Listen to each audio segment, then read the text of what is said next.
one day my husband came home and he said, I'm going to start a tortilla plant.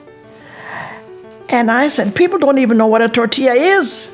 Why? Where are you going to put it? How do you start a tortilla plant? And I'm not even a business person. Well, he knew all about this. Elsie met her husband Juveno while working as a nurse in Mexico. After moving to Hamilton, Ontario, their tortilla-making journey began. And we saw the tortillas there, and we thought, oh, we're going to have tortillas here in Canada. So I was making my own. So we bought a package, and we saw the address on there, where do these tortillas come from? So we went to the plant where they made the tortillas in Elmer, and we talked to the owner.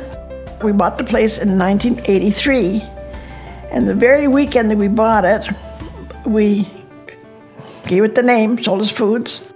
We pretty well used only 11 people. Then when we started the flour tortillas, we'd put on another shift, a double shift, and that would bring it up to 22, actually. And it was in no time, it started to grow. And I think at the end of the first year, we went out and got more machinery.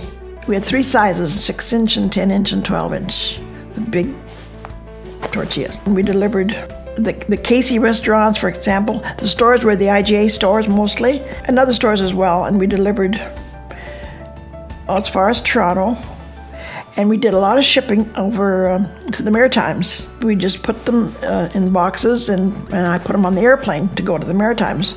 They were buying the corn from Detroit, which my husband thought was very ridiculous. We've got all this corn, we've got fields and fields. He was determined he would use Canadian corn, and why not? The quality of corn is very, very important. And we had a good supplier, just a local farmer. He knew how to dry the corn. We never doubted that we would make a success of this. It was just it was a challenge. In one of our last years, Global TV came by and did a documentary. I said in the documentary that I wanted the tortilla to be as famous as the pizza and Kentucky Fried Chicken and McDonald's. We did start making the chips from flour tortillas, and then we would put sugar and cinnamon on them, so they've got a nice sweet tortilla, sweet chip. We called them cinnamon bites, and we sold those in bags as well. We had a store here at the front, which was open like Saturday and Sundays, not Sunday. The store was open Monday to Saturday, 9 to 5. And a lot of people came from far away. Even while we were getting older, we were at our near retirement age, and we were supposed to be growing. We needed more space, we needed more machinery, and I thought, at my age now, I'm going to be turning 65, I don't think I can go into debt all over again, and it was just getting to be too much of a challenge.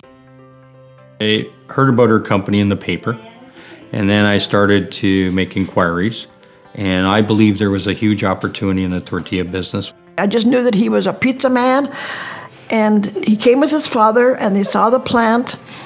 When I talked to Elsie, they were at a stage where they wanted to retire. We continued our discussions, and in May of 1995, I took over the company.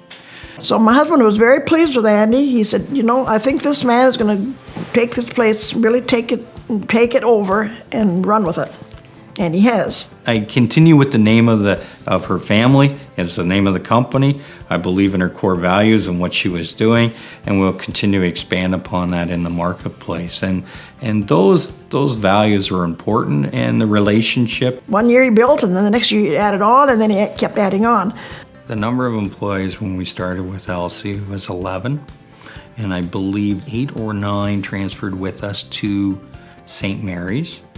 And then of those today, we are now 180 employees in Canada and the US. The original plant was 3,500 square feet. Now we're at about 330,000, 350,000 square feet in the 4 locations. Today, we have 4 key brands that we primarily do, plus private label, each filling a different niche for a different client across the country.